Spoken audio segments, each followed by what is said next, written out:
सिबिनाय रेनि हान्जायाव मावनानै दिनै रिटायार मोनबाय मा बुङो? आं जोबोद गोजोननाय मोनदों डिफेन्सआव मावनानै। आं मावबाय 2003 जुलाइ 4 जुलाइखौ 2003आव थांदोंमोन आङो। 22 साल 26 दिन साख्रि मावनानै आं दिनै न'आव सफैदों। गावखौनो मा रखम नांदों हादोर सिबिनानै? हादोरखौ सिबिनानै जोबोद मोजां नांदों आरो बेबायदि माने इमान मोजां ना आरो बेफोरबायदि माने 22 बोसोर मावनानै आं जोबोद गोजोननाय मोनदों आरो आंनि फंबाय बिनानावफोराबो जोंफोरखौ नुनानै थांनांगौ नाजानांगौ बेबायदिनो आरो गामिनि दिनै आंखौ ज' जानानै रायजो राजाफोरा दिनै आंखौ बरायदों। आं जोबोद गोजोननाय मोनदों, जोबोद गोजोननाय मोनदों। थेंक इउ बुङो आं रायजो राजाखौ।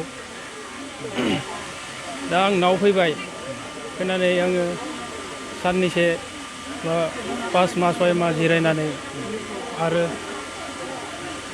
साख्रिनि थाखाय आं नाजाबावगोन।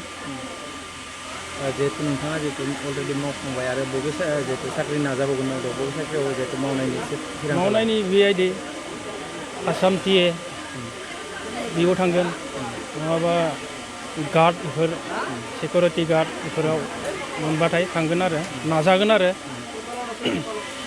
जोङो नुनो मोनो गोबां लाइमोना जिहेतु नाजाबाय थायो, बेनि सायाव नोंथाङा माबाफोर बुंगोन नामा जिहेतु डिफेन्सनि लाइननि? दा लाइमोनफोरा बहुद नाजायो, नाजानांगौ, अनलाइन खालामनांगौ, बेखौ अनलाइन खालामनानै हरनांगौ। ओमफ्राय अनलाइन खालामनाय मोजां जाबाथाय बिनियाव एपइन्टमेन्ट लेटार फैगोन, ओमफ्राय रानिं जागोन मेडिकेल, ओमफ्राय राइटिं जागोन। बेफोरबायदिनो रानिं जानानै मेडिकेल लिंहरगोन खालामनो, ओमफ्राय आरो राइटिं जागोन बेयावबो लिंहरगोन। राइटिं पास जाबाथाय नोंखौ कल लेटार फैगोन आरो न'खराव। जिहेतु नोंथाङा होमबा 22 बोसोर जिहेतु साख्रि मावबाय जिहेतु रेनि हान्जायाव जिहेतु बे बबे जायगायाव जिहेतु पस्टिं जाबाय आरो माबोरैहाय जिहेतु उदखारिनि जिहेतु माबायाव मोगा मोगि जानांगौ? सबसे फार्स्टआवनो आङो सेन्टाराव ट्रेनिं लादों। 9 मार्च ट्रेनिं लादों। लानानै ट्रेनिं जोबनानै आं सप्तासे थादों शिलंआव। थानानै जोंखौ पस्टिं एगारहरदों वेस्ट बेंगल बिनागुरियाव आङो थादों 6 बोसोर थादों। 6 बोसोर थानानै भुटानाव थांदों। भुटानाव 3 मास थादों। भुटानाव 3 मास थानानै फैदों। फैनानै इउनि दा 3 बोसोर जानानै बेनिफ्राय आरो पस्टिं थांबाय कालिम्पं बरिया जायगा, थान्दा बोथोरफोरा बरिया। ओमफ्राय बिनिफ्राय 3 बोसोर जानानै आरो बिनि सिगाङाव दङ आलगारा होननाय, बेयाव थांदों। बेयाव 3 बोसोर थादों।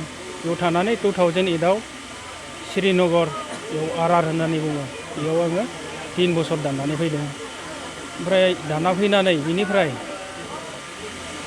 RRनिफ्राय पस्टिं फैनानै जम्मु पस्टिं फैफिनबाय आङो RRनिफ्राय। ओमफ्राय बेयाव 3 बोसोर थालायबाय। बेयाव थानानै आसाम लेखापानियाव 3 बोसोर दानदों। अरुणाचलाव गिदिंदों, बरिया जायगाफोरा मोजां। बेनिफ्राय लेखापानियाव दाननानै ओमफ्राय आरो श्रीनगराव एकदम पाकिस्तान बर्डार, बेयाव सानफ्रोमबो गावलायनाय जायो। बेयाव माने बंकराव हाबसोनानै थानांगौ आरो। बेबायदिनो खुला मैदानाव थाबायबा बिसोरो गावहरो आरो सुट खालामखायो बिसोरो सेनायफोरजों। ओमफ्राय बेबायदिनो 3 बोसोर दाननानै ओमफ्राय फैबाय जोङो। फैनानै आं लेह लादाखआव बेयावबो पस्टिं थांबाय थांनानै बेयाव 1 बोसोर थानानै आंनिया रिटायार जाबाय आरो बेनिफ्राय बिदाय लाना फैबाय आं इउनिटनिफ्राय फैनानै नाव थादों 15 दिनसो सुटि ओमफ्राय आंनि शिलंआव रिपर्ट खालामदों 25 दिन थानानै दिनै नाव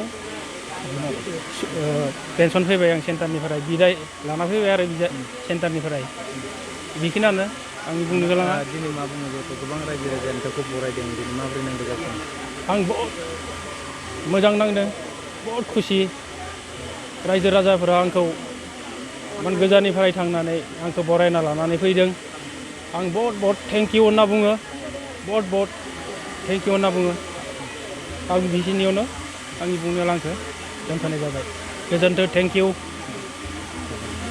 रायजो राजाया बरायना लाना फैनायनि थाखाय आं मोजां मोनदों आरो आबौ फिसा फिसौफ्रा गासिबो आंनि फिसाखौ बरायना लाना फैनायनि थाखाय आंनि फिसाखौ बरायना लाना फैनानै इमान मोजां मोनदों आं फिसाफोरखौ इमान इन्टारेस्ट नांदों आङो फिसाफोरखौ बरायना लाना फैनायनि थाखाय आंनि फिसाखौ बरायना लाना फैनायनि थाखाय